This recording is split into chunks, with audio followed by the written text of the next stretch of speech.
একেবারে শেষ মুহূর্তে শেষ রাতের প্রস্তুতি হিসাবে তোমাকে যেটা বলবো সেখানে হচ্ছে প্রোজ আর ভার্স, যেখান থেকে তোমাদের 10-10-20টা গুরুত্বপূর্ণ নাম্বার রয়েছে, মানে 50% নাম্বার যেখানে তোমার প্রোজ আর ভার্স থেকে রয়েছে, তারই একদম হাতে গোনা প্রশ্ন কিন্তু এখন বলতে চলেছি। তো প্রোজ তোমাদের রয়েছে দুটো, সেই দুটোর থেকে হাতে গোনা প্রশ্ন বলবো, এবং ভার্সেরও যে প্রশ্নগুলো তোমাদের বলে দেবো সেটারও সংখ্যা কিন্তু খুব বেশি নয়। চলো এখন জেনে নাও কোনগুলো করতে হবে। প্রোজে তোমাদের তো দুটো রয়েছে, করতে হবে একটা, মানে দুটো প্রশ্ন দেওয়া থাকবে, করতে হবে একটা, সেটা 6 নম্বরের ক্ষেত্রে, আর 2 নম্বরের ক্ষেত্রে 4টে প্রশ্ন দেওয়া থাকবে, করতে হবে দুটো। তো যে দুটো তোমার রয়েছে প্রোজ, তার মধ্যে যে কোনো একটার উপরেই তুমি জোর দেবে। এই ট্রিক্সটা নিশ্চয়ই তোমরা শিখে গেছো যাদের এখনো সিলেবাস ইনকমপ্লিট বলে মনে হচ্ছিল। আর ভার্সের ক্ষেত্রেও 3টে ভার্স রয়েছে, 3টে থেকেই তোমার প্রশ্ন থাকবে, সেখান থেকে 2 মার্কসের কিন্তু 4টে প্রশ্ন দেওয়া থাকবে, অ্যাটেন্ড করতে হবে দুটো, আর 6 মার্কসের 3টে প্রশ্ন থাকবে, যে কোনো একটা অ্যাটেন্ড করতে হবে। তো এই হচ্ছে সার্বিক বিষয়বস্তু।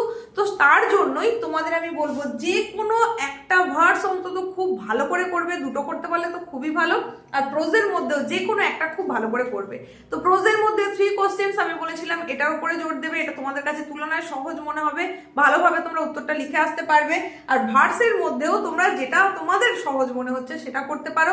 তো যে যে প্রশ্নগুলো করতে হবে এখন সেটা বলে দিচ্ছি, দেখে নাও। হাতে গোনা প্রশ্ন অবশ্যই তোমাকে কিন্তু এগুলো দেখতেই হচ্ছে। প্রথমেই যেটা বলবো সেটা হচ্ছে তোমাদের একদম প্রোজ পোর্শন থেকে যেটা দেখতে হবে, ডাউন দ্য র্যাবিট হোল, এখান থেকে যে প্রশ্নগুলো বলবো সেটা হচ্ছে describe Alice journey down the rabbit hole as a passage from a normal world to ones of fantasy and impossibility. এটা তোমরা দেখে রাখবে। তারই সঙ্গে সঙ্গে দেখে রাখবে, গুরুত্বপূর্ণ, ভীষণ গুরুত্বপূর্ণ, what was Alice experience with the little golden key, এইটা দেখে রাখবে। তার সঙ্গে দেখবে how did Alice feel when she saw the beautiful garden through the little door, এটা তোমরা দেখছো। তারই সঙ্গে সঙ্গে আরও একটা দেখে রাখবে, সেটা হচ্ছে how does the white rabbit serve as a symbol of curiosity and the unknown in the story, এটা দেখে রাখছো। তাহলে এই সঙ্গে সঙ্গে আর একটা প্রশ্নের কথা বলবো যেটা তোমাদেরকে দেখতেই হবে, what happens when Alice jumps down the rabbit whole both in physical and psychological aspect, এটা তোমরা দেখে রাখছো। তাহলে এই মাত্র কয়েকটা প্রশ্নের কথা বললাম, এটা করলেই কিন্তু তোমাদের এখান থেকে আশা করছি 2 নম্বর এবং 6 নম্বরের প্রশ্ন অতি অবশ্যই তোমরা কমন পেয়ে যাবে, এই কয়েকটা মাত্র দেখে রাখলেই। এরপরে চলে যাচ্ছি তোমাদের 3 কোশ্চেন, যেটা থেকে আসলে তোমাদেরকে প্রশ্নগুলো করতে বললাম। এই 3 কোশ্চেন থেকে যে গুরুত্বপূর্ণ প্রশ্নগুলো অতি অবশ্যই তুমি দেখবে, এবার সেটা জেনে নাও।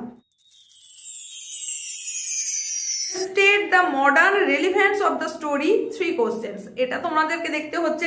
তারই সঙ্গে সঙ্গে দেখবে how did the tsar and the hermit nurse the wounded man, ভীষণ গুরুত্বপূর্ণ, এটাও দেখে রাখতে হচ্ছে। এবার তার সঙ্গে আরো যেটা দেখবে সেটা হচ্ছে how did the beard man become the jars friend, এটা তোমরা দেখবে। আর দেখবে যেটা সেটাও ভীষণ গুরুত্বপূর্ণ, অবশ্যই দেখে রাখতে হবে, how did the learned man try to answer the jars questions, এই প্রশ্নটার উত্তর দেখে রাখবে। তারই সঙ্গে সঙ্গে আরো কয়েকটার কথা বলবো যেটা তোমাকে একটু দেখে রাখতে হবে, সেটা হচ্ছে why did the tsar decide to meet the hermit and how did he visit him, তারই সঙ্গে what was the hermit doing when the tsar met him, এটা তোমরা দেখে রাখছো, ভীষণ গুরুত্বপূর্ণ ইম্পর্টেন্ট কোশ্চেন। আর একটা প্রশ্নের কথা এখান থেকে তোমাদের বলবো যেটা তোমরা অবশ্যই একটু দেখে রাখবে, analyse how Leo Tolstoy uses a simple narrative structure and characters to explore complex questions about the purpose of life and human existence। ব্যাস, এই প্রশ্ন কয়েকটা তোমরা এখান থেকে দেখে রাখছো, দুটো থেকেই বলে দিলাম। তবে 3 কোশ্চেন্সের উপর তোমরা বেশি করে জোর দাও, তাহলে এখান থেকে দেখবে 2 নম্বরের এবং তোমাদের 6 নম্বরের প্রশ্ন কমন পেয়ে যাচ্ছ। এরপরে চলে যাচ্ছি ভার্স থেকে।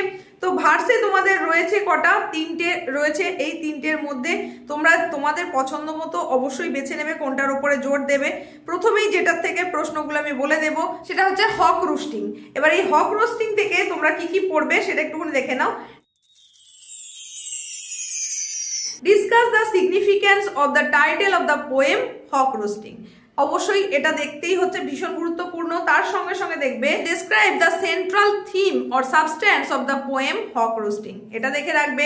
আরো দেখবে comment on the Hawks attitude towards nature and creation in the poem, এটা দেখে রাখছো। ব্যাস এটুকুই তোমরা দেখে রাখো এখান থেকে। আর এরপরে তোমাদের রয়েছে দ্য টাইম অফ ইয়ার্স, এখানে সনেট 73। এখান থেকে তোমাদের যেটা অবশ্যই অবশ্যই করে দেখতে হবে সেটা একটু শুনে নাও। সেটা হচ্ছে what images according to the poet will be seen in him by his lover in sonnet 73, এটা তোমরা দেখে রাখবে। তারই সঙ্গে সঙ্গে আরও একটা কোশ্চেন, গুরুত্বপূর্ণ কোশ্চেন, সেটা দেখতেই হবে। সেটা হচ্ছে estimate sonnet 73 as a love poem, এটা ভীষণ গুরুত্বপূর্ণ, খুব ভালো করে দেখে রাখবে। তারই সঙ্গে দেখবে bring out the significance of the title of the poem the time of year sonnet number 73, এটা দেখে রাখছো। তারই সঙ্গে দেখবে what are the three imageries presented in the sonnet 73, তারই সঙ্গে সঙ্গে এটা পার্ট প্রশ্ন হিসেবে বলছি, তো বাকি যে পার্টটা মানে 4+2 এরকম ভাবে আসতে পারে, তো ওটা 4 এর জন্য। আর 2 এর জন্যও তোমরা দেখবে what common messages do they convey, এটাও কিন্তু 2 মার্কের জন্য তোমরা দেখে রাখছো। তাহলে 4+2 হিসেবে 6 হয়ে গেল, এইভাবে কিন্তু আসতে পারে। তোমাদের 6 নম্বরটা তো পুরো যে 6 আসবে এরকম তো নয়, সেটা পার্ট আকারেও কিন্তু আসতে পারে, তাই তোমরা এইভাবে দেখে রাখো। চলে যাচ্ছি লাস্ট যে ভার্সটা তোমাদের রয়েছে, অর্থাৎ দ্য গ্রিন হাউস এফেক্ট। এখান থেকে তোমরা কি কি করবে সেটা একটু দেখে নাও।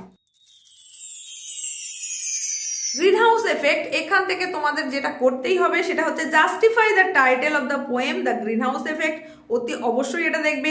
তারই সঙ্গে দেখবে describe the central idea of the poem the green house effect, এটা দেখে রাখছো।